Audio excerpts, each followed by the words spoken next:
Today I thought I would bring you in and show you what the vinegars look like about a week into the process, just kind of give you an idea. The first few times you're doing this, it might be a little intimidating and a little bit scary, especially when you see this funky stuff floating around on the top of your fruit. So I've got several different vinegars going. This is a tomato. This is a peach. The tomato stinks. It's just a few days into it. And the peach kind of smells like fingernail polish almost, but pretty sweet. And then the pineapple definitely smells like fermenting pineapple. But I wanted to show you the mother that sits on the top of it before I give them a quick stir and cover them up and put them back in.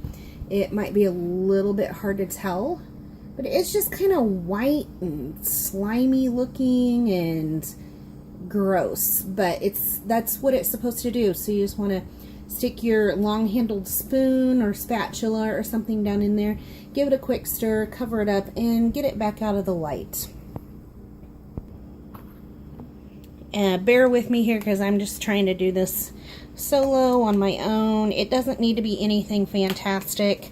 Sometimes I just kind of try to scrape the bottom and mush the fruit around. Maybe the stuff that's on top, kind of push it to the bottom.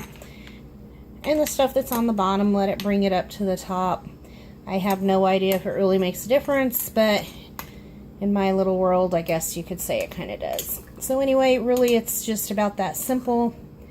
Cover them and move on to the next one. Okay, now that I have that done, I'm going to go ahead and try to put these one-handed, they're a little bit heavy, back into the cabinet and not spill them. You can see I've got different vinegars going in there. These guys are already done, so we've capped them off. They don't need to breathe anymore. They're done burping and fermenting. So, but until they're done, you need to leave some kind of breathable cover over the top of them. Now that I got them back in the cabinet, we'll go ahead and close the door and let them continue to rest and sleep for another week. And I've got some empty bottles up above that are just waiting for these guys to get done. We can strain them and put them in there and cap them off. They'll be beautiful. In the meantime, I will stir these 3 buckets I have on the floor. We'll peel the top off one and see what they look like. Okay, so this one's just been going a few days. It might not be anything fantastic. Let's take a look. No, you can't even see the water. We'll give it a stir and see how it looks maybe underneath. So my spoon is probably not long enough to reach down to the bottom of this 5-gallon bucket, but it still looks just very frothy and pretty much like brown apple scraps sitting in some liquid. This one's only been done for a few days, so I wasn't really expecting much out of it, but we'll give them a little push around and kind of see if we can't get them to go back down into the liquid. And I really don't want to add anything else to the bucket since it's already doing its thing, but I might have to add a little more water to it.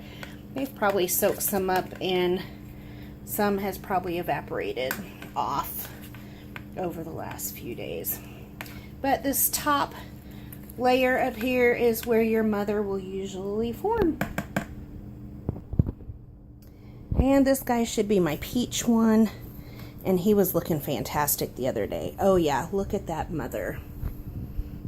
It's really strange looking, almost like a old person's skin. It's kind of weird, but just stir it up and put the top back on it and let it go. That's what it's supposed to do, and that's what it's supposed to look like.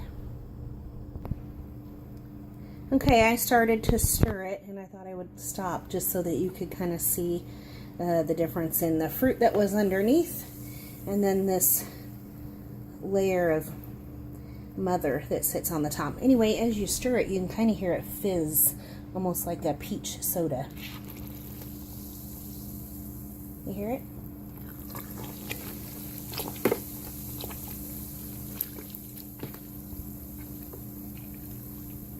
And other than stirring these about once a week, that's really all you should have to do to them for the first month or two.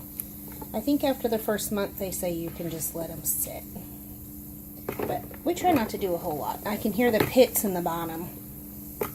They sound like little rocks. That's okay. It'll all get strained out in the end. And yes, since I've been doing this for, roughly a week, I have like 20 different gallons of vinegars going, which will reduce to about 10, maybe 15 gallons once it's all strained and done. And it's all in this one room. You can start to smell it now, but it's not very strong. It just kind of smells like vinegar, like you just cleaned. It's kind of got a sweet, fruity smell to it. So, but it's not very strong. You can't smell it from the front door, and that's only really about 10-15 feet away. So, pretty pleased.